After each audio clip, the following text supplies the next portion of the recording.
Doctor అమ్మకు మద్దతుగా పినపాక గ్రామ యువత పెద్దలు. రోగులను కంటికి రెప్పలా కాపాడుకునే వైద్యులు దుర్గా భవానీ. వైద్య సిబ్బంది మధ్య విభేదాలుంటే అంతర్గతంగా పరిష్కరించుకోవాలి తప్ప రోడ్డున పడకూడదు. ప్రజా వైద్యుల దుర్గా భవానీ ఇబ్బందులకు గురిచేస్తే మూల్యం తప్పదు. డాక్టర్ దుర్గా భవానీకి సంఘీభావం తెలిపిన పినపాక యువత కాంగ్రెస్ పార్టీ పెద్దలు. వైద్యో నారాయణో హరి అని నానుడికి కట్టుబడి పినపాక ప్రాథమిక కేంద్రానికి చెందిన వైద్యురాలు దుర్గా భవానీ పినపాక ప్రజల ఆరోగ్యం పట్ల చిత్తశుద్ధితో పనిచేస్తున్నారని పినపాక మండల ప్రజలు మరియు పినపాక యువత అన్నారు. మంగళవారం వారు పినపాక ప్రాథమిక వైద్య ఆరోగ్య కేంద్రాన్ని పరిశీలించారు. ఈ సందర్భంగా ప్రాథమిక కేంద్రంలో గత కొన్ని రోజులుగా జరుగుతున్న వివాదాలపై ఆరా తీశారు. అనంతరం ఆ ప్రాథమిక కేంద్రంలో విధులు నిర్వహిస్తున్న సిబ్బందికి పలు సూచనలు చేశారు. కుటుంబం అన్నాక అనేక సమస్యలుంటాయని వాటిని అంతర్గతంగా పరిష్కరించవాలి తప్ప ఇలా వీధిన పడకూడదు, వీధికి ఎక్కడం తగదని అన్నారు. అనంతరం పలువురు యువకులు మాట్లాడుతూ పినపాక ప్రాథమిక కేంద్ర వైద్యురాలు దుర్గా భవానీ రోగుల మన్ననలు పొందుతున్నారని, ఎవరికి ఎలాంటి ఆరోగ్య సమస్యలు తలెత్తినా డాక్టర్ దుర్గా భవానీ గారికి తెలియపరిస్తే 24 గంటలు ప్రజలకు అందుబాటులో ఉంటూ వైద్య సేవలు అందిస్తున్న ప్రజా వైద్యురాలు దుర్గా భవానీ అని ఈ సందర్భంగా తెలిపారు. ప్రభుత్వ వైద్యశాల అంటేనే చీదరించుకునే ఈ రోజుల్లో పినపాక ప్రాథమిక కేంద్రానికి ఓపీ గణనీయంగా పెరిగిందంటే ఆ వైద్యురాలు అందిస్తున్న వైద్య సేవలే కారణమన్నారు. వైద్య వృత్తిని అంకిత భావంతో నిర్వహిస్తున్న దుర్గా భవానీపై అనుచిత వ్యాఖ్యలు చేసిన ఉన్నతాధికారులు ఎలాంటి చర్యలకు పూనుకున్నా నిరసన కార్యక్రమాలు ఉధృతం చేస్తామన్నారు. అనంతరం విచారణ అధికారి దృష్టికి పలు విషయాలు తీసుకెళ్లారు. ఈ కార్యక్రమంలో పినపాక యువత మరియు మండల కాంగ్రెస్ పార్టీ అధ్యక్షులు గుడిసాల రామనాథన్ గౌడ్ తదితరులు పాల్గొన్నారు. ప్రైమరీ ఎడ్యుకేషన్ సెంటర్లో పినపాక గ్రామస్తులు మరియు ఉమ్మడి పినపాక పంచాయతీ గ్రామస్తులు అందరం కూడా నిలబడి ఇక్కడికి సమకూడడం జరిగింది. దానికి ముఖ్య అధ్యక్షుల గుడిసాల రామనాథన్ గారు ఇచ్చడం జరిగింది.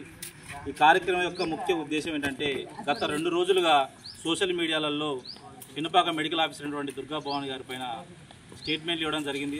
ఇక్కడ పనిచేసినటువంటి సిబ్బంది స్టేట్మెంట్ ఇవ్వడం జరుగుతుంది. ఆమె సరిగ్గా విధులకు హాజరు కావట్లేదని, సభ్యులతోటి తులుసుగా ప్రవర్తిస్తున్నారని చెప్పడం జరిగింది. వాస్తవానికి ఆమె విధులకు రావట్లేదని అంటే, ఇక్కడ ప్రజలుగా ఉన్న మీ అందరం కూడా ఆమె దగ్గర ట్రీట్మెంట్ తీసుకున్న వ్యక్తులమే, ఆమె ద్వారా ఇక్కడ వైద్యం పొందిన వాళ్ళమే. మరి ఏ విధంగా మరి ఎటువంటి పర్సనల్ వాళ్ళ కక్షలు ఉన్నాయో విభేదాలు ఉన్నాయో మాకు తెలియదు. కానీ ఈ పినపాక ప్రాంత ప్రజలుగా ఆ వద్ద నుంచి సేవలందరికీ కూడా మాకు అందాయని తెలియజేయడంలో ఎటువంటి నిస్సందేహం అనేది లేదు. అందరికీ కూడా వైద్యాలు అందుతున్నాయి. వైద్య సిబ్బందికి కూడాను ఎటువంటి ఇబ్బందులు ఉన్నా సరే, అంటే చిన్న ఆరాకొర ఉన్నా సరే, గతంలో యువత తరపున మా తరపున మేము ఎంత సాయం చేయాలనేది కూడా చేస్తున్నాం.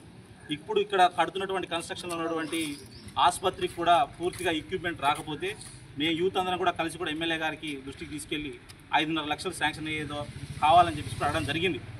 ఇన్ని విధాలుగా ఈ విధంగా ముందుకు పోతూ ఉంటే మరి ఈ విధంగా రోడ్డు వెంబడి టెంట్లు వేసి ధర్నాలు చేసి ఒకరిపై ఒకరు విరుచుకుపడి స్టేట్మెంట్లు ఇచ్చుకొని మరి నలుగురిలో ఏ విధంగా నవ్వుల పాలవాలని చూస్తున్నారో అర్థం కావట్లేదు.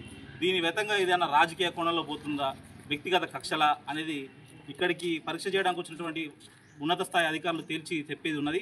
కానీ దుర్గా భవానీ గారిపై వచ్చినటువంటి వ్యాఖ్యలు ఏవైతే ఉన్నాయో వాటిని తీవ్రంగా మేము ఖండిస్తున్నాం. గ్రామ ప్రజలుగా ఆమె సేవ చేస్తుంది, ఆమె సేవలు మాకు అందుతున్నాయి.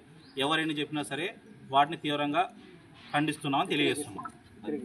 ఈ విషయాన్ని గురించి మండల అధ్యక్షుడు గారు మాట్లాడగా కోరుతున్నాం.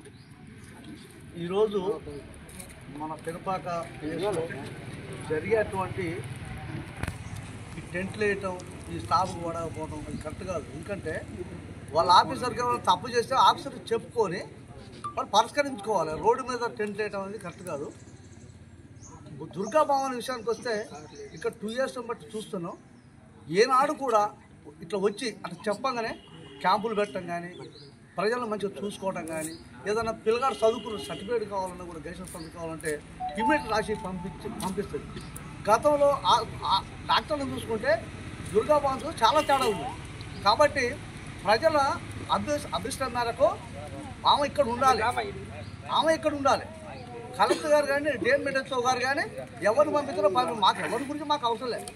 ఇక్కడ దుర్గా భవానీ గారు ఇక్కడ సేవ చేయాల్సిందే ప్రజలకు. ఇక్కడ ఉంచాలనేది నేను కలెక్టర్ గారిని, డిఎంఎడ్ఎస్ఓ గారిని కోరుతున్నాను.